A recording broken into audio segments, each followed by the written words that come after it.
24, 25 வயசுல நீ என்ன பண்ணிட்டு இருந்த? கலைஞரை சொன்னல, 24, 25 நீ என்ன பண்ணிட்டு இருந்த? இன்றைக்கு பரோட்டா போட்டாச்சுன்னு சொல்ற குளத்தூர்ல கொத்து பரோட்டா, அந்த கொத்து பரோட்டா குளத்தூர்ல இருந்த தலைவன் என்ன பண்ணாரு தெரியுமா? உனக்கு தெரியுமா? புதிதாக திருமணமான இளைஞன், புதிதாக திருமணமான ஒரு இளைஞன் முதலமைச்சருடைய மகன் என்கிற ஒரே காரணத்திற்காக இந்திரா காந்தி அம்மையார் எமர்ஜென்சி கொண்டு வரார். எல்லா தலைவர்களும் கைது, எல்லா தலைவர்களும் கைது, திமுக எல்லா தலைவர்களும் கைது, முரசொலி மாறன் கைது, ஆற்காடு வீராசாமி கைது, எல்லாம் ஜெயில இருக்காங்க, டிஆர் பாலு கைது, எல்லாம் எல்லாம் வெவ்வேறு ஜெயில இருந்திருப்பீங்க எல்லாம். நேற்று வரை முதலமைச்சர் கலைஞர் அவருடைய பிள்ளைய பிடிக்கணுங்கிறாங்க. ஏன்னா அவர் இளைஞர்கள் இருந்தார், அப்போ பிடிச்சிட்டாங்க. எல்லாத்துக்கும் அடி, முரசொலி மாறனுக்கு அடி, ஆற்காடு காது போச்சு, எல்லாருக்கும் அடி. ஜெயில போய் தலைவர் பார்க்கிறார். தலைவர் பிள்ளைய போய் பார்க்கிற முதல்ல எல்லா தலைவர்களையும் பார்த்து விட்டு கடைசியாக மனப்பாக்க போறார். அந்த மகனுக்கு வயசு 24, 25. அப்பதான் கல்யாணம் ஆகி 10 நாள், 20 நாள், 1 மாசம், 2 மாசம். வாழ்க்கையின் வசந்தத்தை, இளமை துள்ளலில் அனுபவிக்க வேண்டிய அந்த வயது, லௌகிக இன்பத்தை வசீகரிக்க வேண்டிய அந்த காலம். அப்ப உள்ள போட்டிருக்காங்க. சிட்டி பாபு உள்ள இருக்காரு. கலைஞர் பார்க்க போறாரு. எப்போதும் ஸ்டாலின் என்கின்ற அந்த இளைஞன் அரக்கை சட்டை தான் அணுகுவார். ஆனால் அன்றைக்கு முழுக்கை சட்டை அணிந்திருந்தார். எத்தனை வயசு? 25, 24 வயசுல முழுக்கை சட்டை. நான் அதை நாடாளுமன்றத்தில் சொன்னேன். நீங்க தென்னாப்பிரிக்காவில் பெஞ்சமின் மொலாய்ஸ்னு ஒரு பெரிய கவிஞன் இருந்தான். எப்படி திராவிட இயக்கத்துக்கு பாரதிதாசனோ எல்லாம் அவன் செயலே என்று பிறர் பொருளை வெள்ளம் போல் அள்ளி விழுங்கும் மனிதருக்கும், காப்பார் கொடால் உண்மை கட்டையில் நீர் போக மட்டும் வேற்பீர் உழைப்பீர் என உரைக்கும் வீணருக்கும், மானிட தோளின் மகத்துவத்தை காட்ட தேனின் பெருக்கே செந்தமிழே கண்ணுறங்கினார் பாரதிதாசன் தாலாட்டு பாட்டுல. இது தூங்குறதுக்கா? தூங்கக்கூடாது என்பதற்காக பாட்டுனவன் திராவிட சிந்தனையாளர். நடவு செய்த தோழர் கூலி நாளனாக ஏற்பதும், உடல் உழைப்பு இல்லாத செல்வர் உலகையாண்டு உலாவலும், கடவுளான என்று வைத்த கயவர் கூட்டம் மீதிலே கடவுள் என்ற கட்டறுத்து தொழிலாளரை ஏவுனார்.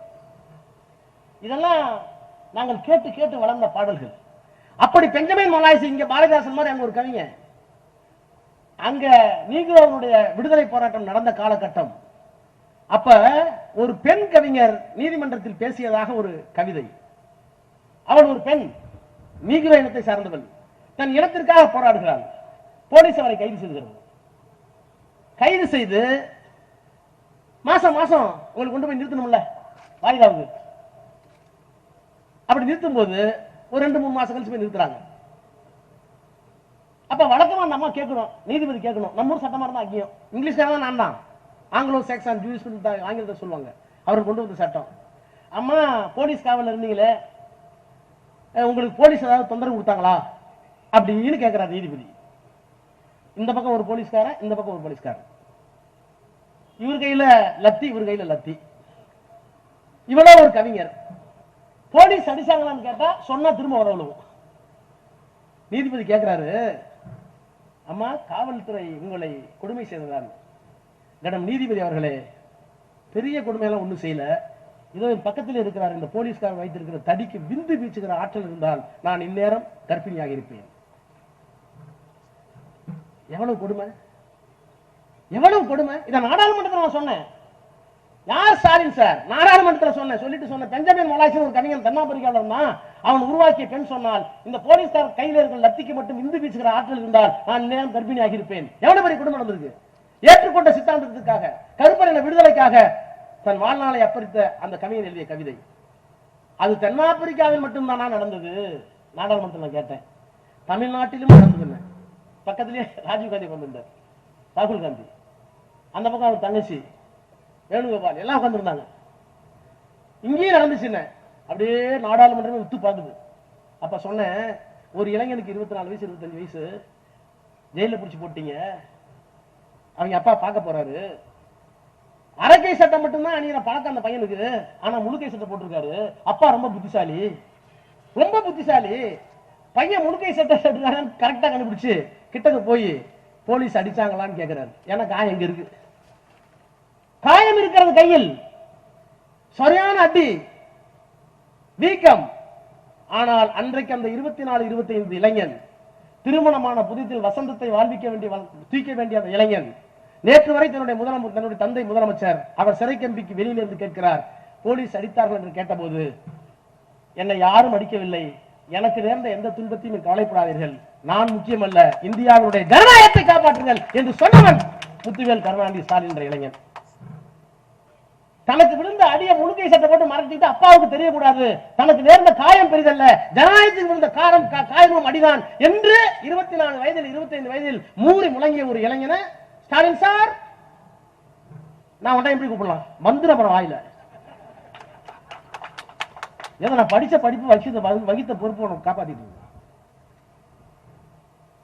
என்ன வேணாலும் பேசுறீங்களா? கே ரமணின்னு ஒரு கம்யூனிஸ்ட் கட்சி தலைவர், மார்க்சிஸ்ட் கம்யூனிஸ்ட் தலைவர், கோவையில் நாடாளுமன்ற சட்டமன்ற உறுப்பினர், ஆலை முதலாளிகள் கூலி உறவு தரல, போராடினாங்க, போலீஸ் விட்டு அடிச்சாங்க. டெக்ஸ்டைல்ஸ் ஜவுளி ₹1 கூலி ஏத்து கொடுங்க முடியாதுன்னாங்க. கலைஞர் முதலமைச்சர், ரமணி வந்தார், நீங்கள் பெரியாரின் பெருந்தொண்டர், கம்யூனிஸ்ட் உங்களுக்கு பிடிக்கும், எப்படி மணலி கந்தசாமிக்கு உதவினீர்களோ அதை போல கோயம்புத்தூருக்கு உதவுங்கள். மில் தொழிலாளர்கள் போராடுகிறார்கள், போராட்டக்காரர்களை நசுக்குகிறார்கள், வேலையே இல்லைன்னு நினைக்கிறாங்க.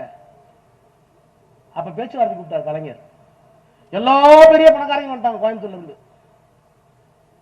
கலைஞர் சொன்னார், எல்லாம் கேட்டுக்கிட்டேன், அங்க போய் கேட்டுக்கிட்டேன், இந்த ஊதிய உயர்வு இத்தனை சதவீதம், இன்னும் 15 நாள்ல நீங்க கொடுக்கலன்னா நான் முதலமைச்சர் அறிவிக்கிறேன், கோவை மாவட்டத்தில் இருக்கிற அத்தனை நூற்பாலைகளையும் அரசாங்கமே ஏற்கும் சொன்னவர் கலைஞர். உடனே கொடுத்தாங்க, கலைஞர் சொல்ற எல்லாம் கொடுத்தாங்க. ரமணி சொன்னார், கலைஞர் அவர்களே, உங்களை நான் சாதாரண மனிதனாக பார்க்கவில்லை, கார்ல் மார்க்சின் மறுவடிவமாக பார்க்கிறேன். அவருடைய பிள்ளை எத்தனை திட்டங்கள். தொல் திருமாவளவன் கேட்டார் ஒரு மீட்டிங்ல, ஆதிதிராவிடர்களுக்காக நடைபெற கண்காணிப்பு கூட்டத்தில் கேட்டார், பெரியாருக்கு சமூக நீதி நாள் வச்சுட்டீங்க, பெரியார் பிறந்த நாளை சமூக நீதி நாள் வச்சுட்டீங்க, அன்றைக்கு எல்லாரும் ஊராட்சி மன்ற தலைவராக இருந்தாலும் கலெக்டரேட்டா இருந்தாலும் எல்லா அரசு அலுவலகங்களையும் பெரியார் படத்தை வச்சு மாலை போட்டு சமூக நீதினு சொல்லுவீங்க, அதே மாதிரி அம்பேத்கருக்கும் சமத்துவ நாள் கொண்டாடுறதுக்கு ஒரு ஜீவ போடுங்க. நான் பச்சையா சொல்றேன், எனக்கு சில நெருடல் இருந்தது. இன்னமும் சாதிய மனோபாவம் கொண்ட பல ஊராட்சி மன்ற தலைவர்கள் கிராமத்தில் இருப்பாங்க. அங்க போய் அம்பேத்கர் படத்தை வச்சு பூ போடுறதுக்கு, வாழ்க அம்பேத்கர் சொல்றதுக்கு தயங்குவாங்களோ, தலைவர் என்ன முடிவெடுக்க போறாருன்னு பார்த்தோம். நம்ப மாட்டீர்கள். அது குறித்து ஆவணம் செய்யணும்னு சொல்லிவிட்டு வீட்டுக்கு போறதுக்குள்ள இறையன்பு சீஃப் செக்ரட்டரி கூப்பிட்டு ஜீவோ பாஸ் பண்ணி அம்பேத்கர் பிறந்த நாளை சமத்துவ நாள் என்று கொண்டாடிய பெருமை இந்த தலைவர். ஒன்றல்ல இரண்டல்ல, இவ்வளவு வச்சிட்டு இருக்கோம். ஆனா இன்னைக்கு ஒரு ஆள் உட்காந்துக்கிட்டு கொளத்தூர் பரோட்டா 8 மணிக்கு மேல நீ சாப்பிடறதெல்லாம் எங்க இருந்து கொடுக்குற? புரியுதா? எனக்கு ஒண்ணும் புரியல. சிங்கப்பூர் ஓடுறார். எலெக்ஷனுக்கு பிறகு ஏவாவிலுக்கு உடல் நலம் சரியில்லை, சில பிரச்சனைகள் இருந்தது. அவரு டிக்கெட் போட்டது 17ஆம் தேதி. முட்டாள் முதலமைச்சர் அவர்களே, முட்டாள் முதலமைச்சர் விஜய் அவர்களே, please check your record with IP, intelligence கூப்பிட்டு கேளு. 17ஆம் தேதி டிக்கெட் போட்டார் சிங்கப்பூர் போறதுக்கு ஏவாவேலு. அவர் என்னைக்கு போகணும் டிக்கெட் போட்டார்னா 25ஆம் தேதி. 25ஆம் தேதி 11 மணிக்கு டிக்கெட் போடணும், ஆனா 6 மணிக்கு ரைடு. அப்ப 25ஆம் தேதி அன்னைக்கே ரைடு, அன்னைக்கே 11 மணிக்கு டிக்கெட் போட முடியாதுன்னு தள்ளி போட்டார். 2 நாள் கழிச்சு போனார். டிக்கெட் போட்டது 17, போக வேண்டிய 25ல நீ ரைடு விட்டா, ரைடு எல்லாம் முடிச்சுட்டு உன கையெழுத்தெல்லாம் போட்டுட்டு ஒத்துழைப்பு கொடுத்துட்டு போதுமா எல்லாம் செக் பண்ணிட்டியா, வேலையை நீ பாரு அப்படின்னு உடம்புக்கு போனா, நான் என்ன கேட்கிறேன், ஒரு முதலமைச்சருக்கு இன்டெலிஜென்ஸ் இருக்க தெரியாதா? ஒரு முதலமைச்சருக்கு யார் யார் எங்கெங்க இருக்காங்க எதுக்கு போறாங்கன்னு தெரியாதா?